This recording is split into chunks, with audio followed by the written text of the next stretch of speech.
Well, I just thought I would waste some more time and make a short little video about some of the doodles. Not all of them, because there's a lot of them. But the ones that I noticed have clues if you have imagination. And if you don't have imagination, then you should have picked another hobby, I believe. Right here we have a doodle that's in Once Upon a While. It's on page 14 in the numeral numbers at the beginning. He counts downward in Roman numerals then he starts counting the page numbers up. And this happens to be Roman numeral 14. And underneath him, he's standing on books, and there happens to be 6 books. In his first edition, Once Upon a While, he only has the 2 legs, and it's a little different than this one that you see here with his belt buckle.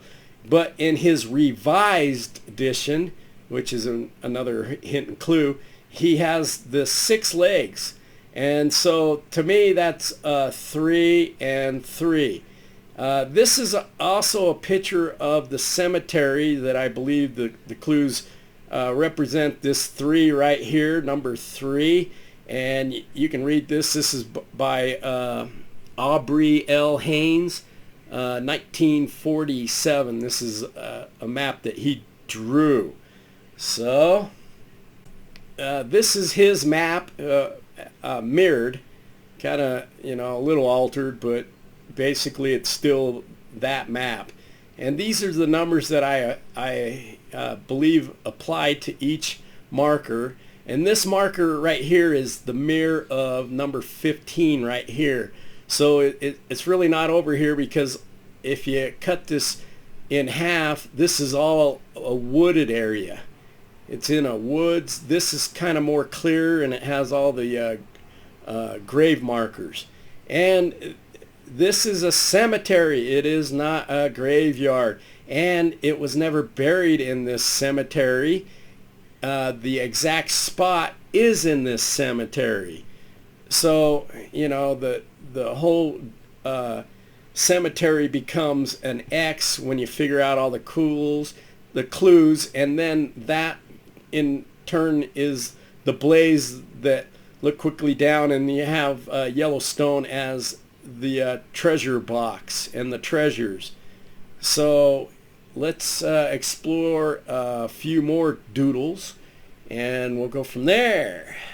This one right here was a doodle, and he does a lot of these where he has he'll be standing on this side and he'll be fishing in here, and he always does the 2 halves. And to me, what it means is you have to go to the other side. So this is the cemetery, and you have to go to the other side over here. So this is the end right there. So, it shows jumping across. This is what it would look like unmirrored. And this pattern is really important right here, as I'm going to show you. So the pattern's here, there, and there. But this is also another pattern that he does a lot of places in the book. Is boom, boom, boom. And this one's here, here, here. And I got a great one that I'm going to show you, a doodle that applies to this. Okay, this is the pattern I was talking about.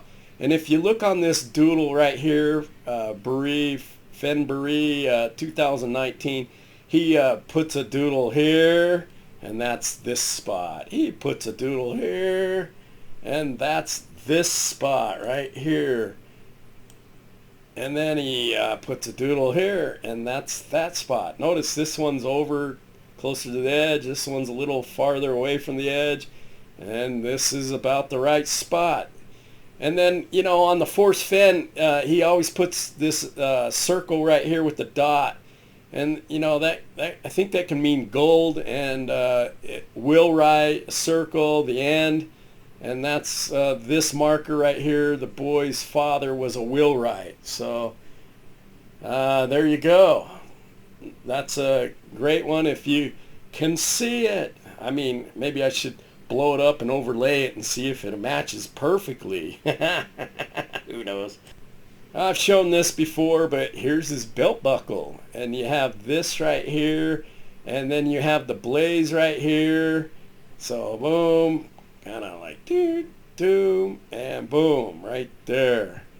So there's the pattern, and this is definitely the blaze because, you know, it stands out. It's the color of a blaze. And Forrest Fenn always wore this belt buckle because he is the blaze. He's the trail marker. He's the one giving us guidance, the teacher, all that great and marvelous stuff. This is another doodle right here, and it says a full house. Well, if you look down here in the corner, this is a number 2. You got to have 2 of a kind. And then up here you would have the number 3. There's 3 of a kind, full house. And that applies for the pattern. Let's look. So here's the pattern 2 and then a 3 right here. So there's a full house. And you can look at this as a number 5 dice, where you'd have a dot here, here, here, here, and in the middle would make the X. So you got X marks the spot for the number 5. Okay, here's a doodle in the book. Everybody knows this, page 99, and that's Forrest Fenn is I and I. It starts with them, it ends with them, 99. So here it is, starting with Forrest Fenn. X marks the spot. It goes up north, and X marks the spot. But, you know, he doesn't do the return because it returns to him. And then right here, these 2, X marks the spot, actually gives you the number, because if you look in the center here, in the center of the these X marks the spot, you can see a 15. And that is the end marker right here, 15 and 15. So let's look at that a little closer. So maybe this is too obvious, but like I said, Forrest Fenn liked to play really quite obvious, and here it is. So I don't know if you can't see the 15, I'm sorry, but there's a 5 and a 1. A 5 and a 1. 15 and 15. X and an X. Okay. I just did one more. Here's another doodle, and he's got 3, and he's got 3, and maybe the chest, so we have 3 and 3, you know, maybe if we spun it sideways it'd look better. 3 and 3. So there you go. And actually it's kind of a mirror, because these guys are going this way, these guys are going this way, and there you go. A little imagination, out of control. Anyway, it'd be cool if you enjoy any of these videos, or you think there's something to it, because I really think that there's a lot of players that are part of the Fenn Corporation. I don't know what it is. I don't know what the game is. Frankly, I don't really care any longer, other than it's a hobby that went out of control really bad. But I do believe that I have solved the poem, and maybe there's one more step, but who knows? And maybe we'll find out, maybe we won't. But I believe that all of the talking heads that are out there, they were in charge of giving, Forrest Fenn controlled the whole chase while it was going on. So if somebody was getting close, he would kick out something that would give hints, but it also led astray. So I really think, like all the talking heads, they all have their points and their clues that they give, all right? But then they just shove a whole bunch of shit out there, and you got to sift through all the shit to get the clues.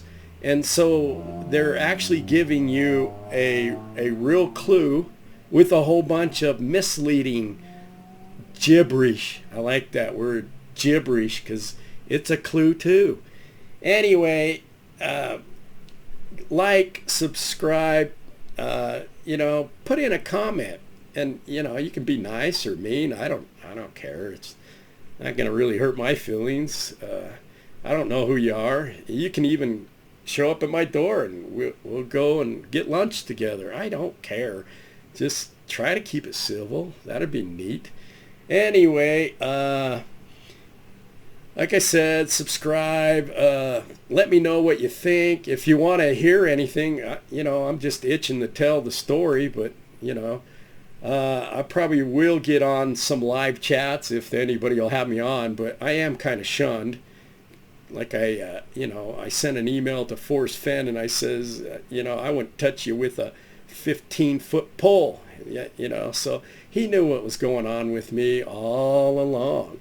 Anyway, you can think what you want from that. But, I'm not here against Forrest Fenn. I'm not going to knock him down. Maybe he did some things I don't agree with, and I've done things that he doesn't agree with. Great. And there's other people that do things that I don't agree with, He didn't make me do anything that, like he says, if you don't have it in you, I can't make you do it. So I must have had it in me. But, I'm not sure that he didn't engineer some of these things to get certain results.